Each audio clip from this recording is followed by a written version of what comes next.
the republic for which it stands, one nation, under God, indivisible, with liberty and justice for all.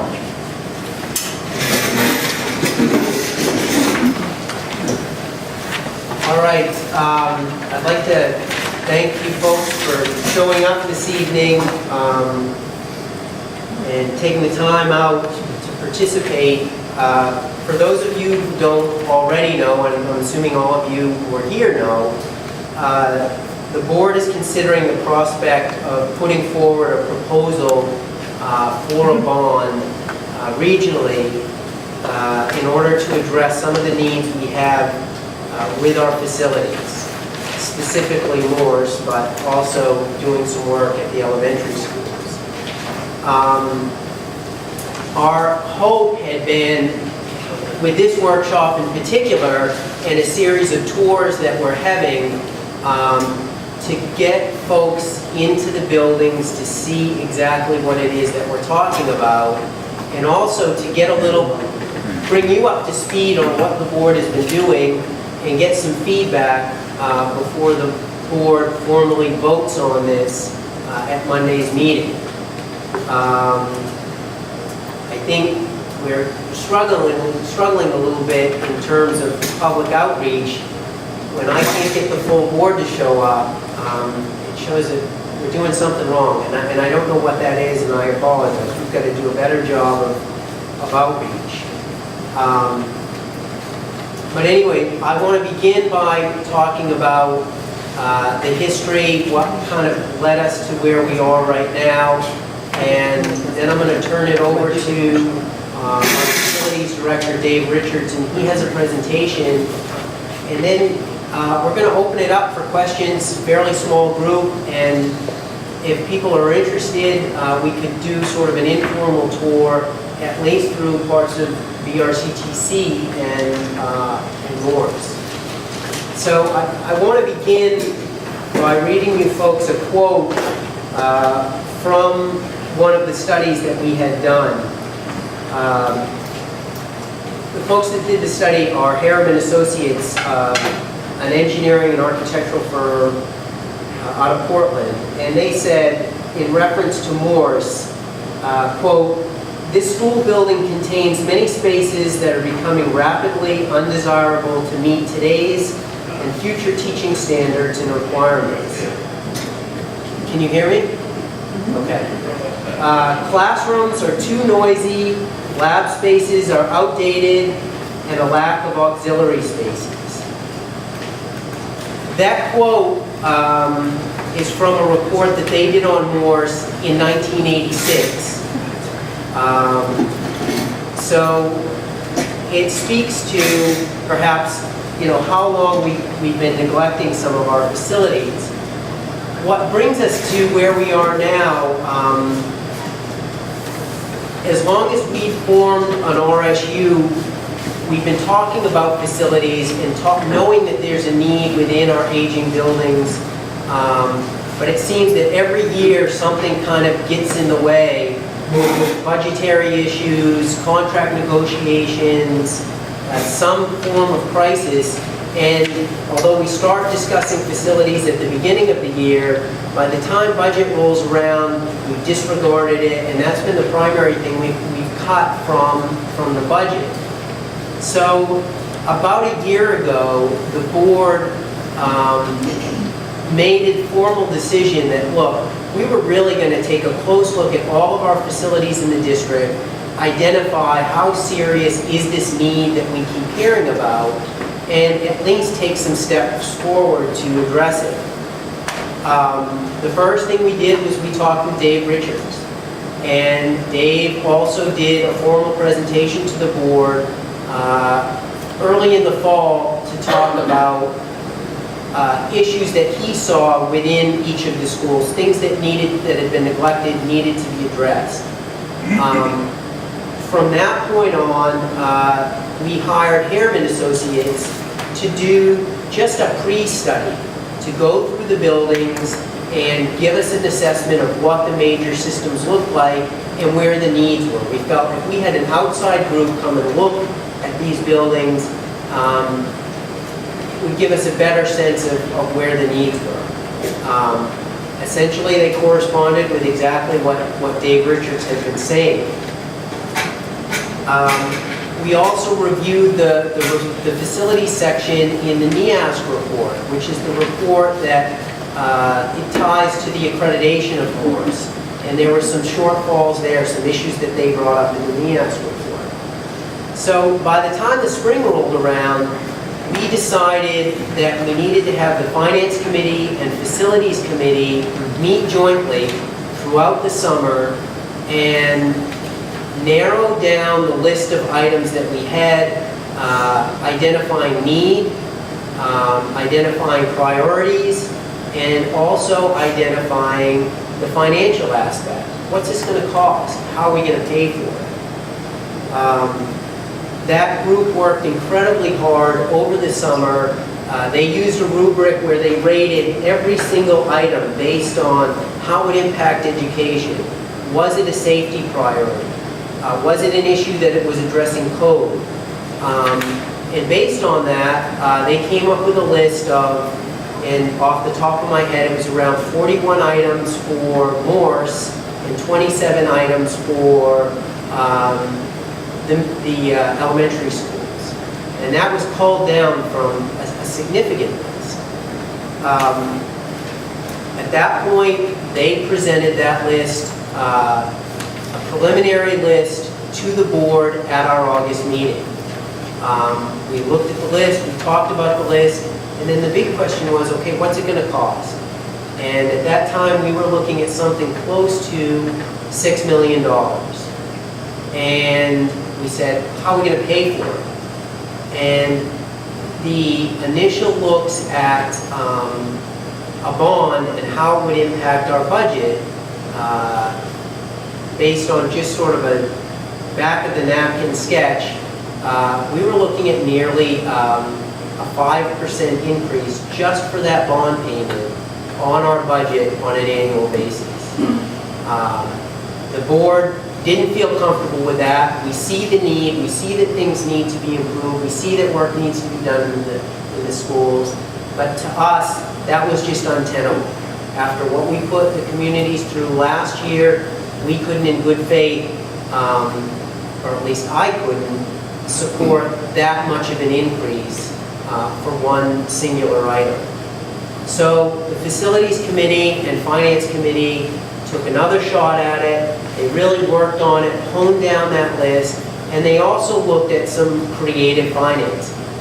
And without necessarily speaking out of turn, and again, this is still very much a work in progress, the district, like all districts, carries a certain amount of debt. And we are carrying no more debt percentage-wise than any other district in the state. We had looked at this maybe last spring. We had asked Ruth Moore, who works in the finance department, to compare what debt we were carrying to other districts. And by no means do we have any more than any other district. We also looked at when our debt is retiring. And over the next 2 years, we're retiring about $72,000 a year in debt. By 2018, we start to retire some significant debt. So we met with an attorney and we met with a banker, and they proposed a financial structure at the suggestion of the Finance Committee that would essentially, as we retire debt in the district, we would balance that off or offset that by the debt that we would incur from this bond. There was discussion of how long do we finance these items? Do we look at 10 years? Do we look at 12 years, 15, 20? Based on the life expectancy of those projects and the advantages of paying that debt off sooner than later, the Finance Committee, just within the past 2 days, recommended that we look at a 10-year period for that debt. The overall impact to the RSU1 budget would be For the next couple of years, and again, don't hold me to this because we're still working on it, it would be less than 1% increase. After the next couple of years, the debt that we are retiring would be greater than the debt that we are taking on. So the net effect would be about a wash. We had talked, as I said, we had talked about bond numbers in the range of 4 to 6 million. I think ultimately the recommendation that's going to come from Finance and Facilities to the board meeting on the 23rd is somewhere in the range of 5.2 million. But again, I don't know that. So that's where we're at. This has been a year-long process. If the board does vote to go ahead with the bond and the bond were to pass in November, we wouldn't begin these projects until next summer. So a process that started last fall, we wouldn't even begin to see the benefits of it until, the following fall. That's how long these processes take. So that said, again, we wanted to have this workshop as a way to get some feedback from the public before the board votes. And I thank you folks for showing up. I'm going to turn it over now to Dave Richards, and he can give you some more details about the items that we're specifically talking about. Dave? Thanks, Tim. Hi, I'm Dave Richards, Facilities Director for the district. And I've got presentation number 7 for you. Just to get an idea of how many presentations I've done for this already.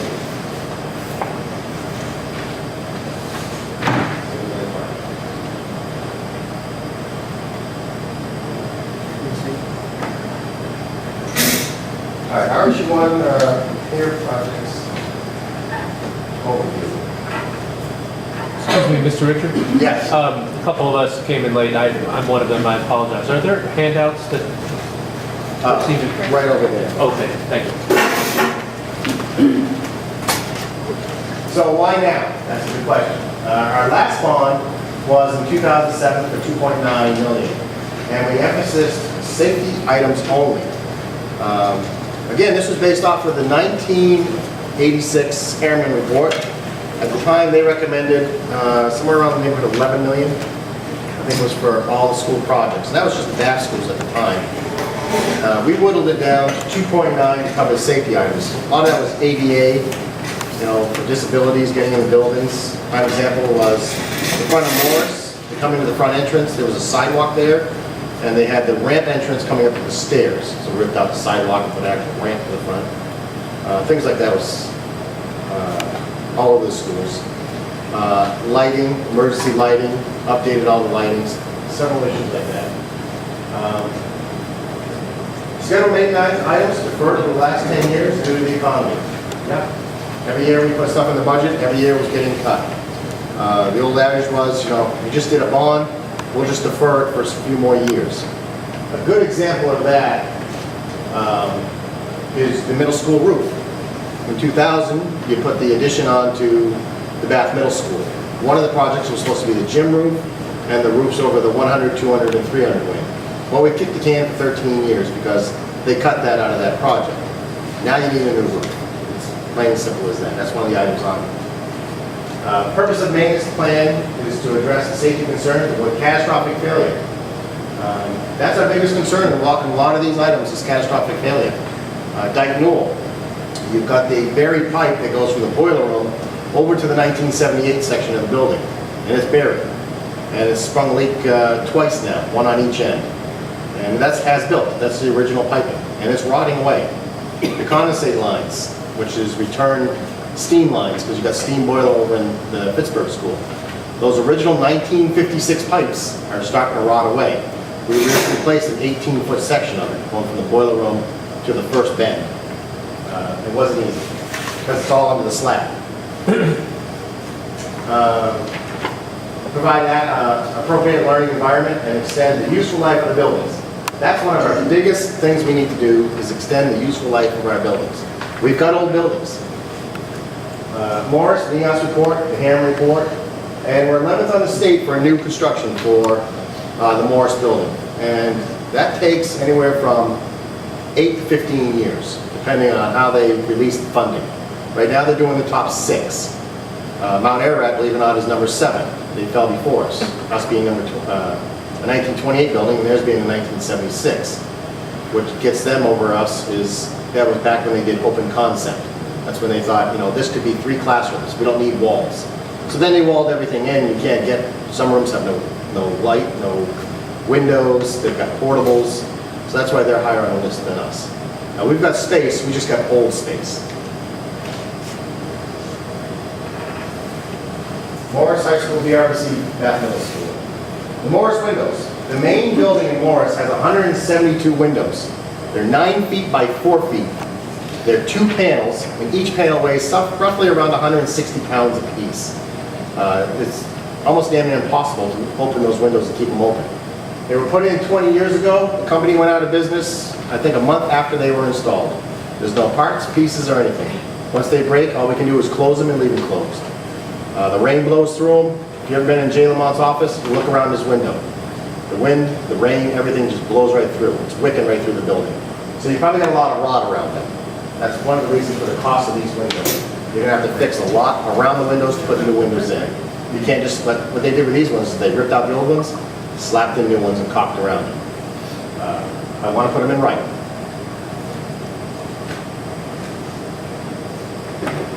More science labs. Again, this was a NEOS thing. They hit us on us in '86, and they hit us on it again. These are 1969 labs. Probably some of you guys went to school there back in the 60s, when they were great labs. The way they're set up now is doesn't conform to education in a lab. They got them in rows. The teachers can't see without going up and down the rows. It's not very safe. So one of the recommendations was to overhaul the chemistry lab. That's 148. Electrical power upgrades. You've got Frank Adam panels in this school. Frank Adam panels have been banned now for, I don't know, 15 years. You can't even get breakers for them because the breakers are so bad. So we have to upgrade the panels. One of the other problems they have is when they're doing experiments, they use hot plates. They can only run 3, sometimes 4 hot plates at a time. There's just no power. They trip all the breakers. The good thing about that is we just put a 200 amp service in the room below it 2 years ago for laptop charging stations. Now that we've revamped technology again, I have that 200 amp service right there. I can pop right up through and put a panel in for the science labs. So the main structure of that process is already there. Now it's just a matter of putting in feeders and circuits. The plumbing replacement, it's the old lead and cast piping designed for science labs. It's about this big around now, when it used to be like this. It's just so much deterioration and buildup in them. We're constantly clogging the sinks. Plus the fixtures, the faucets themselves, are from the 60s. And there's no parts or pieces for those. Because they've got the gas built into them, the hot and cold waters, you know, the old spigots so you plug the stuff into them. The chemical closet, ventilation. That's our code requirement. We keep chemicals in the closet and it doesn't have enough CFMs to draw any fumes out. So we have to upgrade that. That's what we have to do. The wall installation between room 142 and 146. They have a portable petition right there. And one of the complaints the teachers gave to me is, I'm giving the test in this class, and this class is having the same lecture in this class, and they can hear it between 2 walls. So what they want to do, and they want to reorient the rooms. They want a solid wall between them, and put their smart boards on this wall so their class is the long way instead of this way. Right now it's this way, so they lose all their lab space and they have no place for classroom instruction. They're really crammed in there. By reorientating the room, it'll increase the space, the useful space. Lab equipment, furniture, and lab tables. Again, it's all old equipment. Abatement, when we remove some of these counters and stuff like that, they have asbestos counters. It's all encapsulated, but you have to have it professionally removed. You can't just rip them out and throw them out. You have to have them removed. And the cost for that is about $250. Morris VRBC heating system. The 1928 section of the building is steam.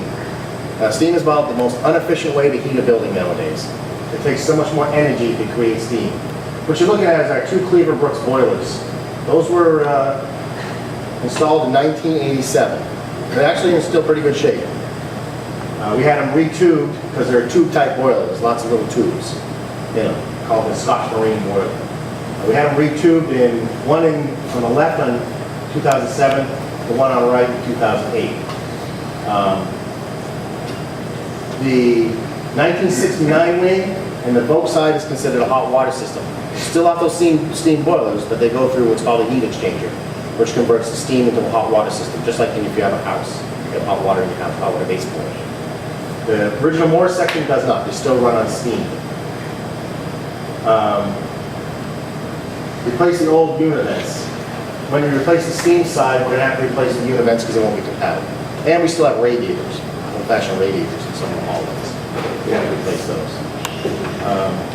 Domestic hot water.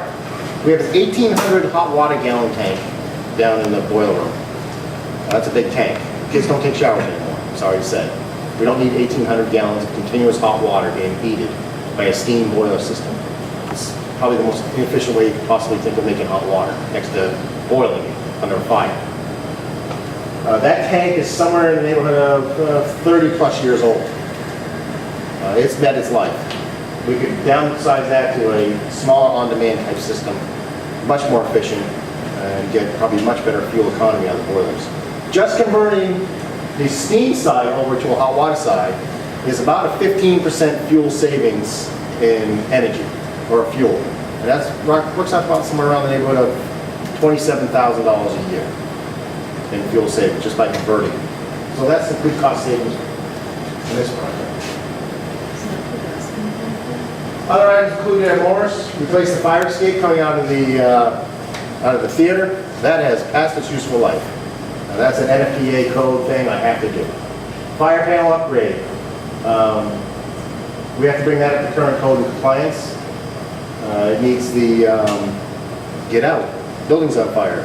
The soft, smoothing voice that they require now, instead of just alarms going get out, get out. So boiler room roof and structure. The boiler room roof is right out by the back pit. It's that flat roof out there. That's long past its useful life. I have water leaking in the boiler room like crazy. And when you ever do a school roof, you have to have it structurally engineered for snow loading. That's required by law. Just like when we did the Morris Theater roof, we had to have an engineer come in and survey the structure to make sure it handles current snow loads, which is 50 pounds per square foot. Abatement. We've got 9x9 tiles. You'll see them all through the 69 wing. It's 9x9 tiles or asbestos floor tiles, plus anything you do in the science labs as far as moving anything. Once you start moving stuff around, you got to abate. And no way around that. Secure front entrances. One of the big things was brought up in all these meetings was people wanted the buildings to be much more secure.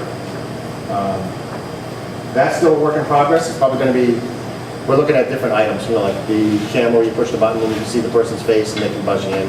Something on that idea. The chimney repair, if you ever drive around out back and look at the giant chimney, the old coal chimney, you can stand 4 people in it, it's that big. It is very deteriorating. It needs to be repointed badly. Electrical distribution. This is for the building, the other part was just for the science wing. Again, we still have a ton of Frank Abbott panels that we have to swap out. So electrical distribution upgrades. And that includes more outlets in classrooms. Right now, some classrooms have maybe 2.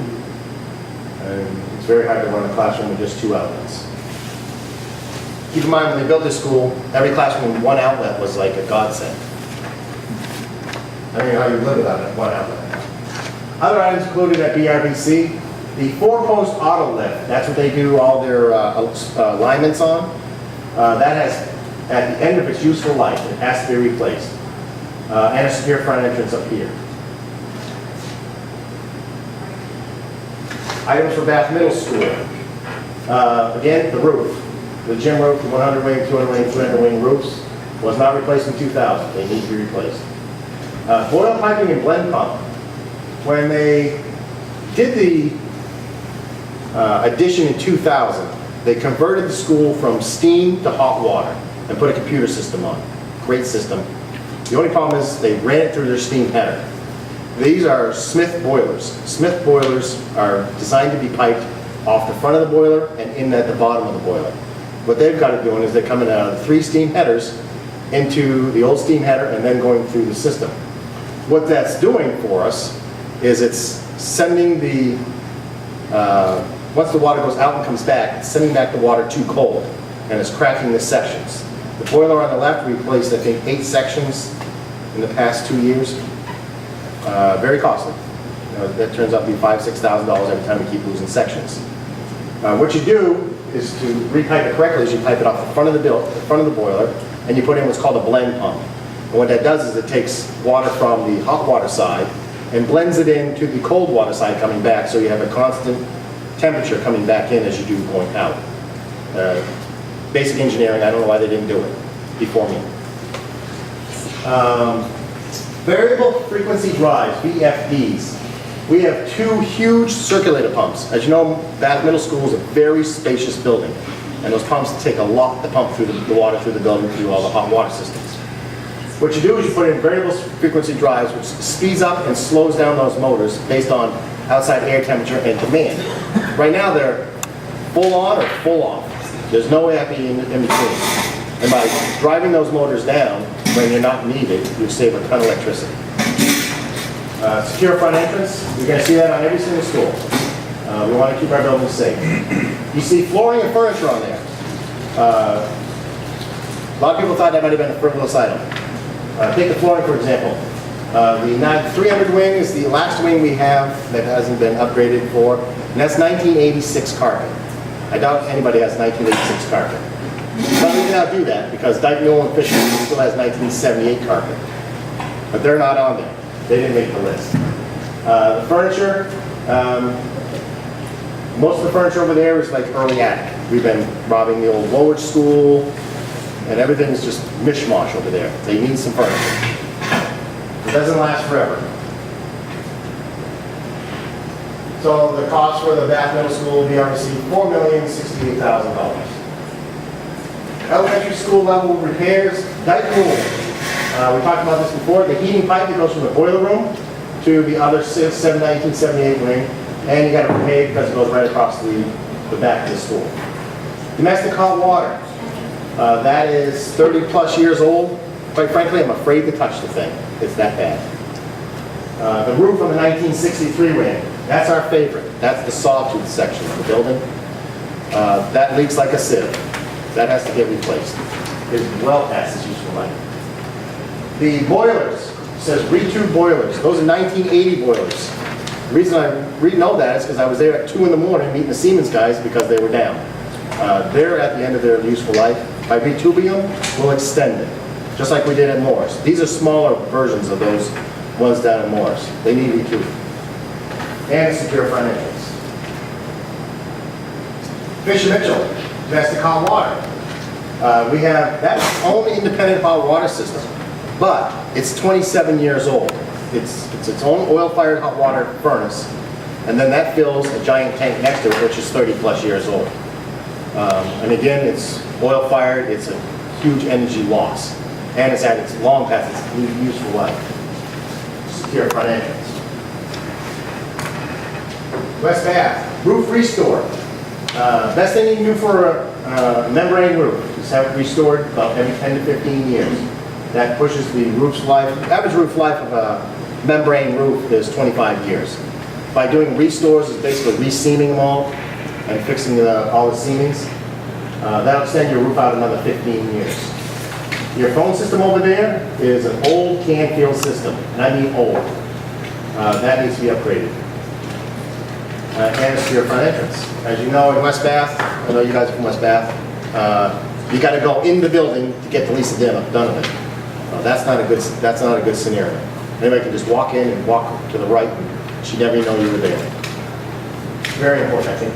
I think mostly for West Bath and Pittsburgh, that is the biggest thing on the item for me, because you got to go into schools to see these people. Pittsburgh, leach field. It has met its life expectancy. We've had a few blowouts that got repaired, and it's time to replace it. And secure front entrance. Elementary repairs, 800,000, 832,000. Technology, K-12 infrastructure, 146,000. I believe that covers things like switches and outdated equipment that has to be to upgrade what we're currently trying to produce. So total project cost, 409,952. A 6% contingency, that's the what ifs. When you start digging into something, all of a sudden you go, we don't have enough money. You always have to put in a contingency for a total of $5,195,009. Any questions? Yes. I was just curious, we have all the gas, talk of the gas coming in town and certain It's a very good question. demonstrated at Hyde, and I just wondered if there's any chance here for us to find anything. The only place you can install it is Bath Middle School. Those are the only boilers that are currently compatible. It wouldn't be cost effective here, being number 11 on the list. Because you don't know if there's gonna, that list, get a new governor may come in and say, let's build schools. You would never meet the payback for that purpose. Fisher Mitchell is a potential candidate because it has it across the street, but it's on the back side of Hyde. So I don't know, if they'd have to come down High Street, they can't come through Hyde. So there'd be, until they bring it down that way, it wouldn't be an option. But yeah, gas would be great. Yeah. I also considered methane gas from the dump to run the middle school, but the cost of that was too much to get it from point A to point B. They have 25-year supply of methane, basically. Yeah. Any other questions? Yes. Do you anticipate any potential fuel savings from the window replacement? You've estimated 15% on the boiler upgrade. I do, but I wouldn't know what that number would be until we do it. Right now, this building is probably, you want a building to be positive pressure, basically pushes pressure out. This building is kind of negative pressure. Everything's being sucked in. So until we can correct that issue, I honestly wouldn't be able to calculate that. It's going to do something, obviously, because these windows are terrible. There's other schools that want to do windows too, but Diagonal is by example. But, you know, we had to draw the line somewhere, so we went for the most needs. Yes. Some of the early information said that West Bath needed a new heating system, or parts of the, what was the, You have great boilers over there. You have two Vidaris boilers, but you hitched up to a 1956 Powers control. It's pneumatic. So if you convert that, you convert it, put it in a computer system with new thermostats and control system. But that's probably going to run you about $83,000. It was on the list, just as you know, things dropped off. You got a good heating system, with what you got. Your Powers control system is not a bad system. It's just old. is that being maintained? Oh, absolutely. I have a full service contract with Siemens. Any other questions? Yes. Question to the board, really. Does anybody know off the top of their head what the present level of debt for the RSU is, the long-term debt? I think the total was around 2.5 million, is that correct? For the current year. No. Okay, You mean for the current year? presently? Yes. Okay, thank you. Thank you. Okay. That's right. Not total debt. The total, all right, total debt is a little over 26 million. Our debt service payment. But the payment for this year is 2.5 million. Okay, all right, thanks. That covers, you know, It was the larger that covers number. this, the Volk edition, Yeah. Woolwich, and Middle school. middle school edition, the old ones. Yeah. it'll stay on. Okay, any other questions for Dave? All right, I'll open it up then. Thank you, Dave. Yep. I'll open it up to the board if any of you folks have concerns or issues that we didn't touch on. You know, again, it's a small enough group that we can maybe have a little dialogue, and then after that, if folks are interested, we could do a tour, at least of Morse, and to take a look at some of these things that Dave had addressed. I just have to ask the question because he kind of sparked a question in me is, you know, if we were to have a new governor come in and opt to spend money on schools, not to say it's going to happen, but we put all this stuff off for this long, would it be maybe something to consider putting off for another year? Or is that, I mean, I'm reaching here to try to save some money if maybe that list was to move along. I mean, I know it's a long shot and it probably won't happen, but it's a lot of money. It is. We talked about it as a board, and the committees talked about it as well. And I think that, you know, as I described, this was something that we embarked upon a year ago, and we won't see any gain from this until nearly 2 years after we started the process. You could make the case that, all right, well, can we get another year out of these systems? You know, can we hope that something isn't going to break down? And that very well could be the case. The reason why we're not waiting to see what happens with the state is if we wait 2 years, 3 years, 5 years to see what happens with a possible new administration or a change in the economy, if nothing changes, then it's a 2-year process to get us the money to begin the changes. So we felt Morris was the neediest of the facilities, and we felt if we make the changes that Dave's suggesting, and we do it now, we buy about 10 years on this building. That gives us a 10-year window where we can continue the discussion and say, okay, what are we going to do when we get funding from the state? If we get funding from the state, are we going to build on site? Are we going to build at a new site? But we know that we can have that discussion comfortably because this building will be solid. Same thing with the elementary schools. All of the things that Dave has recommended buy us about 5 years. But it gets all of those buildings up to a standard where we feel comfortable we're not going to have a catastrophic failure, and we can begin to have discussions as a community, because those discussions take a year, 2 years, 3 years, about where are we going to go as a district long term. So we did consider, you know, do we put this off? Do we roll the dice and wait to see what the state does? With a clear conscience, I don't think that we can do that. And if anything, I felt we had an obligation to at least present to the community what we found. We did all this research. We're kind of putting it to the community to say, here's the state of your buildings. Yeah, I'll just elaborate on that. We're in constant contact with Augusta, with Scott Brown, with other, legislators, with a couple of big cities in the state that are right behind us on that list. We have another appointment this month to go up to Augusta to ask questions, because that's a question that we have. Is could it be 5 years? Could it be 8 years? And again, nobody has a crystal ball.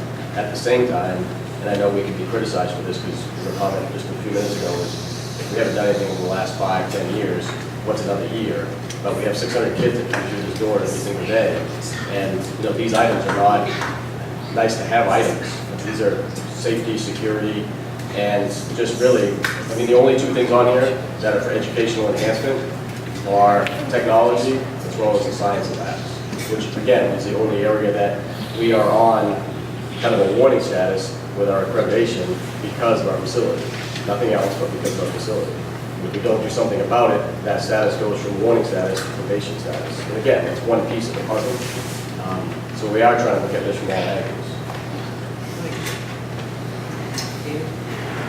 angles. Last spring, there was a study to evaluate the schools as far as, I guess you'd call it, a closing list. Where is that study now, or is it an ongoing discussion of those possibilities? Here's the situation with that. That study was a study of capacity. What do we have for schools in the district, and what do we have for kids in the district? And there were recommendations that came out of that report about how we could reconfigure change the way that we set things up in the district. The board's feeling was, that wasn't even part of the conversation. We feel that we have an obligation to the community and all the serving communities to get all of those schools up to a standard where we feel that safety, code, education enhancement aren't an issue. Once all the schools are at that point, then we as a district, as a larger community, can start having talks about, okay, what do we want to do in 5 years? What do we want to do in 10 years? You know, the phrase that people are afraid of is closure. Rightly so. Right. So if we get all of the schools up to a certain standard, that we know we can get at least 5 years out of those schools without making major changes, it gives us 3 to 5 years to have that conversation, have a rational conversation as a community without feeling like we're forced into that issue because this school just went down and we might as well condemn it. So we're just gonna, here's our opportunity, we're just gonna close that. I think as a board we felt the most prudent course of action was get everybody so that their school, all the community schools are stable, and then once this is done, if this passes, then continue the conversation. What do we want to be in 10 years? What do we want to be in 15? What do we want to be in 20? But not feel pressure. You did one thing, it was a space utilization study is what it was. Okay. And, you know, just Harriman, PDT Architects, I mean, any other organizations that I've experienced doing this before, you know, they go through and give you the square footage, number of kids and all of that, the capacity, and then they will provide you, because you're paying the money, they'll provide you with recommendations from, you know, an outside perspective. So, you know, and their recommendations, or I guess I would say suggestions or options, could be anything from Pittsburgh, West Bath, schools in Bath, Woolwich, it could be any of those, and they put it out there so that, you know, could you be more efficient with less amount of schools or reconfiguring those? But the facilities committee, I mean, they meet once a month, and not once have they even started to have the conversation, because they know it's a long process and a lot of public input, and not ready to do that yet, and that this became the priority. So nothing, I mean, I wouldn't say that we didn't waste our money with that study, I don't believe that at all. It provided us with a lot of good information, but nothing has been discussed about that or any type of action by any board member. You know, it's never been talked about in a public meeting either. Okay. I like your school. It's good goal. Do my best. My name is Abby Coven. I'm from the town of West Bath, and I got lost coming in here with the gentleman sitting in front of us. Both of us have small kids, so we weren't exactly sure where to go, and I absolutely buy what you're saying. We need improvements here. And my husband sits on the facilities committee with you folks, and so I don't know how well this will go over on the Thanksgiving dinner table either. But my concern is when we talk about where do we want to go in 5 years, or where do we want to go in 10 or 15 years, the town of West Bath, and I don't know who knows and who doesn't know, a gentleman has pulled a petition to see whether or not the town wants to withdraw from the RSU. Because what we voted on back in 2007, 2008 wasn't exactly as the formula was implemented. We've all gone through that, that's fine, but the town of West Bath just saw a 15% tax increase. And so the concern is if this petition happens and the debt gets issued, that's a very difficult position to put the town in. I know we need to move forward, we need to have good buildings, we need to have good infrastructure, but how do we reconcile that with sort of, you've got one town that has seen this enormous tax increase, and we're getting phone calls from residents, and our administrator is getting folks coming into his office, you know, oh my goodness, this is a lot. And so I think if there's anything, the Board of Selectmen is trying to be very professional, because when the second someone does something like pull a petition or a tax increase goes up, you know, you end up having rumors and people saying things that may or may not be true. And so the Board of Selectmen is very supportive and has voted to form a citizen committee, and I'm assuming at some point it's very new to us, but an expert will be brought in to study this so we can be professional, stick to the facts. But it's hard for us to not feel like we're sort of being put in a box when we're talking about issuing $5 or $6 million of debt that we could be responsible for when we're trying to figure out whether or not we're going to stay in or go out. And so if there's any way for us to have that conversation, I know this board member, and I'm assuming everyone else on the board and at the table, would be really, really thankful to have those conversations so we can be fair to the infrastructure and the kids, but also be fair to the taxpayers that just saw this double-digit increase. In addition, I understand that the law regarding school reserves and fund balance is much stricter than the towns, and there's a 3% rule and all this kind of thing, but I also know that there are situations when you can have reserves, and so if there's a conversation that needs to be had about that, and folks want someone from the public to be supportive of that, I mean, I support issuing debt for certain things, but also I think we need to, have some reserves as well, so we can do some of both. I think that's responsible, and I'll volunteer to help in any way that I can have those conversations if they need to be had. So thanks. I'm going to try and answer two of your questions, and then any of the other board members want to try. The first thing is, we're aware of, the petition. We're aware that there's been discussions about that. At the end of the day, as I said earlier, in our talk, our facilities are old. And prior to the construction of the Woolwich facility, we had the oldest group of school buildings in the state.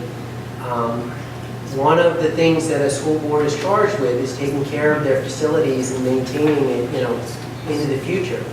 We've been neglectful. We haven't spent our money there for a number of reasons. So, worst case scenario, this bond either doesn't happen or it doesn't pass, but I felt as a board, we had an obligation to follow through with this process, and it's been over a year, and speak to the communities and say, here are things you need to be concerned about, here are things you don't. The outcome of that, we're certainly sensitive to the impact that it's going to have on budgets. And when I looked at those initial numbers at the last board meeting, I was very vocal, and I said, I can't, based on these types of increases, I can't support it. The increases that we're looking at, the way that we would finance this, are certainly more manageable, but again, it's up to the public. I feel that as a board, we need to reach out to the public and at least share with them the condition of their schools and let them ultimately make the decision. In terms of, second thing I wanted to address is the reserves. Since we formed an RSU, we have been trying each budget year to put away $25,000 towards, something that comes up. It's inadequate. It's not enough. And yet, 4 or 5 years ago, we cut dozens of positions. We've shut down a number of different programs, and we still have been able to manage that $25,000 a year. There just hasn't been enough in the budget, enough from the community to support putting aside any additional money. I think that's a practice that we will continue. And like David had said, furniture was one of the things that's up there. That's been in his budget forever, as long as we've been in RSU, and it's the first thing that's gone. Whacked. And at some point, you need to address that leg of the stool. So, Understood. Thanks. other questions? I saw some other hands over here. If I could just... Oh, go ahead, Steve. Again, Sorry. just to reiterate too, the way you phrase it, we're taking on $5.2 million of debt. But don't remember out there somewhere, and hopefully we can tune these numbers as far as the presentation goes. We're also retiring existing at the same time. So for example, in the Bath systems-wide renovation project, which was issued, the debt was issued in 2008, is retired in 2018, which is within the term of this, and that's 1.5 million. So as we're absorbing, we're continuing a process of investing in our buildings, but it isn't completely accurate that we're adding 5.2 million in debt to our current debt load. Our debt load doesn't go up as we retire existing debts. I thought there was a real risk of our accreditation if we do something like this. Is that true? I mean, isn't there a chance? Yeah, again, right now we're on warning status. Yeah, I mean, And if we don't, I met with them this summer, and obviously they have recommendations for us, and if we don't follow those recommendations, then we could be on probation status, which, it does have a reflection on your high school and related to secondary school. So Right, I mean, I just had 3 kids in school last year, and a lot of that paperwork is going to fill out for colleges. You know, they kind of want to know what kind of school you're going to. You know, and again, I don't think any of us would say that the facility is the #1 factor that makes a good school. But at the same time, when you have students that are going from one room and putting on you know, basically a winter coat, and, you know, and then the next time they go into a room, they're taking it off, they're sweating in one room, and, you know, and the lighting is not adequate, just, you know, the facility itself is not adequate. And so I mean, you know, high school kids are focusing on other things, sometimes because of our facility, instead of, you know, learning like a sheet. It's like, you can't keep it below 82 degrees. All the steam piping runs right through it. It's always 82 degrees. My kids go out in the strangest clothes in the winter. I never quite understand it until I come in.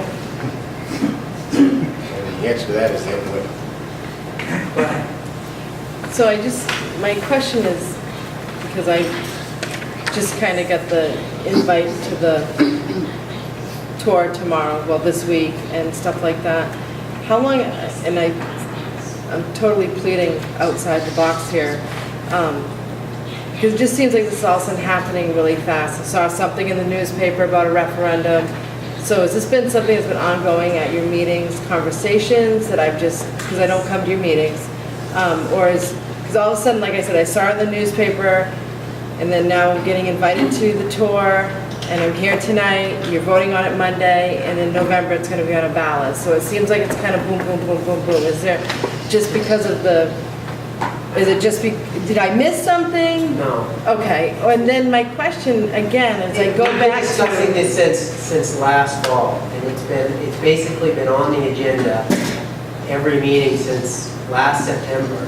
And facilities and finance, those subcommittees have met a couple times a month, you know, throughout the summer.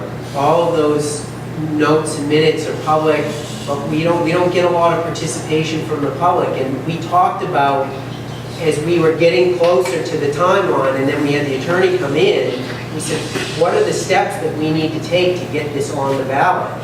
And he said, you have to have we thought we could wait until October.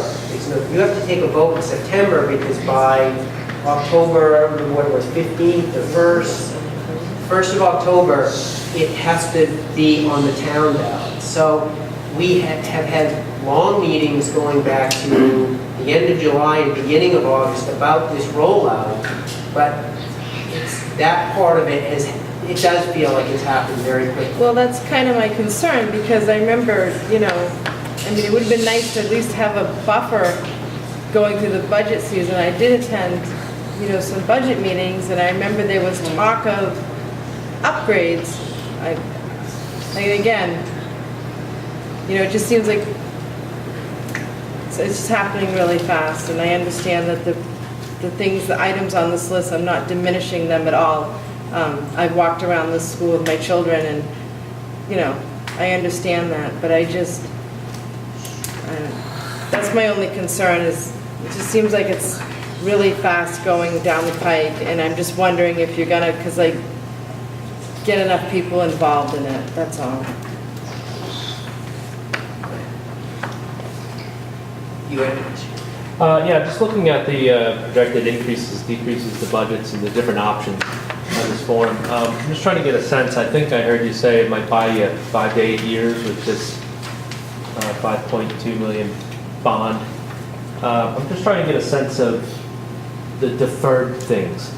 Would those require another bond at some point? Would they be able to be absorbed into future budgets? I mean, I know that's the future, and it's hard to predict, but I'm sure you're pushing quite a bit of items to make the tough choices. And is there a likelihood at some point that you're going to need to rebond again to increase that level? David, do you want to address some of the items that didn't make the list and that you have concerns about outside of that 5-year period with the elementary schools? And Absolutely. I mean, you've got, this was a tight list. There was other items on here I felt should be on there. Diagonal windows. The piping at Dyton, 90% of it's buried, and that's 1963 piping. There's always going to be issues to go with. We do put the $25,000 away every year for more catastrophic things, and that's what we're looking for, that part. Some of the deferred things that weren't on the list should be built into my budget going forward, and I put them in there every year. Based on the percentages, they always fluctuate. So, that's furniture, always gets cut. Things like your powers control system. Love to put that in a regular budget cycle. But what does 82,000 do to the budget? Your system works, so do you want to invest 82,000 in something that's still currently working? That's why we took a real hard look at what should stay off.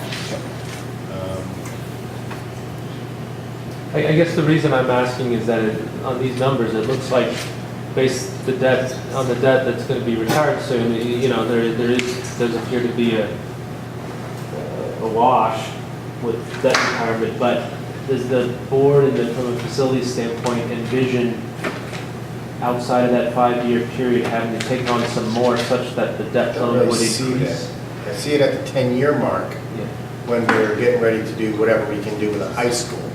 But then a lot of the debt will be retired, this bond will be retired. Structurally, I think budget-wise, we're in good shape at that 10-year mark to do whatever. Whether it's, build another elementary school somewhere or build a high school. The elementary school would be, probably most likely wouldn't be state funded, that would have to be locally funded. Because Dyke Newell and Fish Mitchell was 50th and 54th on the list. What got us there was the $2.9 million bond. With the upgrades I did then, actually bumped us down the list. So it's kind of a balancing act. So is that going to happen with Morse now if we do this? Oh, no, not Morse. Morse is on the list. That's the difference. Yeah. Morse ain't going anywhere. That's the good thing. Go ahead. My name is Jennifer DeChamp. I'm representative of the city of Bath, and blessed with 2 boys in kindergarten and 4th grade, so I've got a little skin in the game too. Wanted to offer one perspective on the list of Morse being on the list, and with the turnover potentially in the administration of the governor for next year. My insight is that it happens very slowly. There's like 4 schools at the most that are pulled off a year, and to the point of the administration, I don't think that they're necessarily withholding money. I think that if we do get a new administration, it's still going to be incrementally to try to move from 11 up. There are some sort of, not acts of God, but acts of politics that kind of bump you up, and that's what we're trying to figure out how to maneuver one of those. Yeah. But the second point I wanted to make was actually more of a question.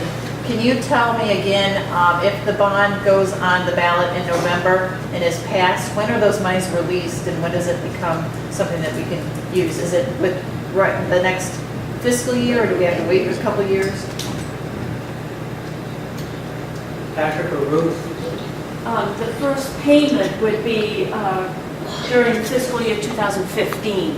So all the work would be done prior to that, and making the first payment in 2015. But when are the funds available? If it passes in November, when are the funds available?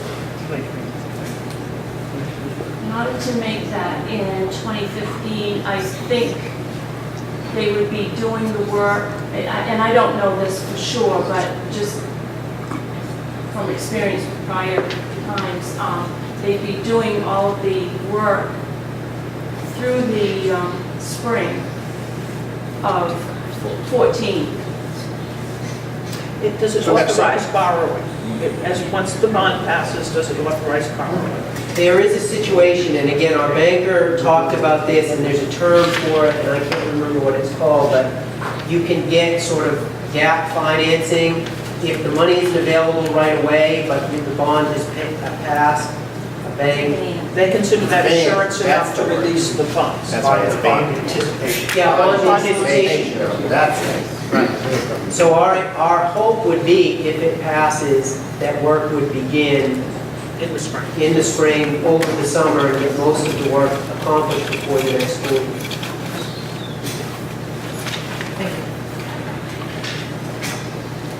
He says much more, get as much done as I can. I Other get a lot done in questions? 3 months. Go ahead, Paul. Do you plan on, after your meeting on Monday, having any informational sessions in the communities or just at your regular board meetings during October? We plan on having additional information sessions in the community, and there is a possibility we may postpone the vote for another week.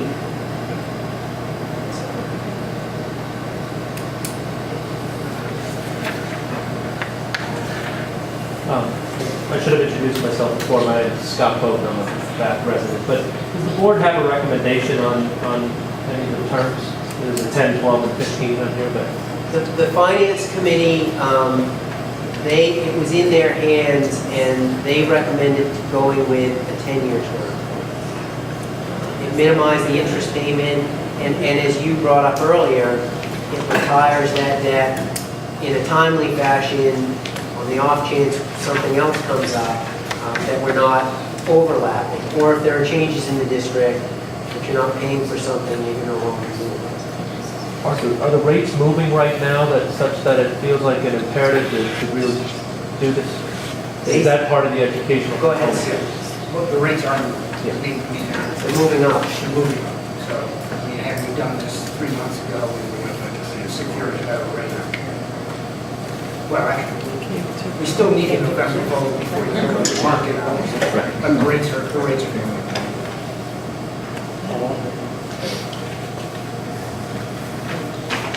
David? Not exact figures, but how much has the RSU acquired debt, how much debt since its inception? How much of this $26 million came with the RSU1, day one, and how much is accumulated from day one forward? Of that 26 million, the Woolwich debt, which was an RSU1 debt, was a little over 16 million. So the rest of it was, Well, how much are we responsible? That's paid for by the state. The local part that we took on with Woolwich, that was less than 300,000 that the local portion had to pay. Right. And we had that initial bond that you said was 2.7. And that was all local. That was all local. Right. So I think about 3 million since we formed the RSU. The 2.7, was that a Bath bond or an RSU1 Yes, bond? it was a bad one. So there's not 3 million, is there? But that was applied to the schools once we became an RSU. So we have not acquired any new debt to speak of since RSU1 was formed. Other than the local portion of Woolwich. $300,000, give or Yeah. take. I mean, we've got the 16 million that Root referred to for the Woolwich school, but that's covered by the state. That's not ours per se. Right. So in hindsight, if Bath had maintained the buildings a little better, we may not be facing this big bond issue. I disagree. Age of equipment is killing you. Well, How long does the hot water heater in your house last? Little Eventually West, you gotta replace it. West Bath, they used to put 40,000 extra in the building every year. Yeah. That was just that small school. And it paid off as far as what kind of shape the school is in now. And again, The school's not in that shape. the point to consider is, if you look at what we're talking about, the majority of the money, the lion's share of that is spent between Morse, VRCTC, and the middle school. And part of the discussion we had about that was, all of our kids attend Morse. The majority of our kids attend Bath Middle School. And it alleviated partly the conversation of, well, this community is getting more than this community, or this school needs this, and it's not getting this, but this one's getting that. We felt the neediest building and the one that all of our students attend is Morse, and secondly, Bath Middle School. I don't think it does me any good to answer your question about what Bath did or didn't do, because it doesn't apply to this. And I really don't have that answer. Any other questions? I agree with you, though. They were in rough shape when I took over 7 years ago. But All we've got a right, lot would of- anybody be interested in taking a tour? Show of hands. Anybody not interested in taking a tour? We can do it another day. We're doing it tomorrow. You're coming tomorrow? Steve, Patrick, Alan, is there anything that you wanted to add? If you really want to take a tour, I mean, we have, I think, 12 people coming tomorrow at 10 o'clock. So if a few of you are dying to take a tour, and we're available at 10, I think we can fit you in. And there's kids here, but we're going to do a quick tour that will last about a half an hour. Is Monday too? And Monday at 5 o'clock. Yep, Monday.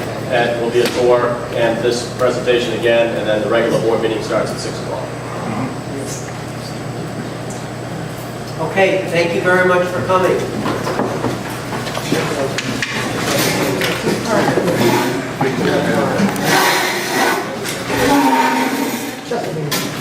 Yes.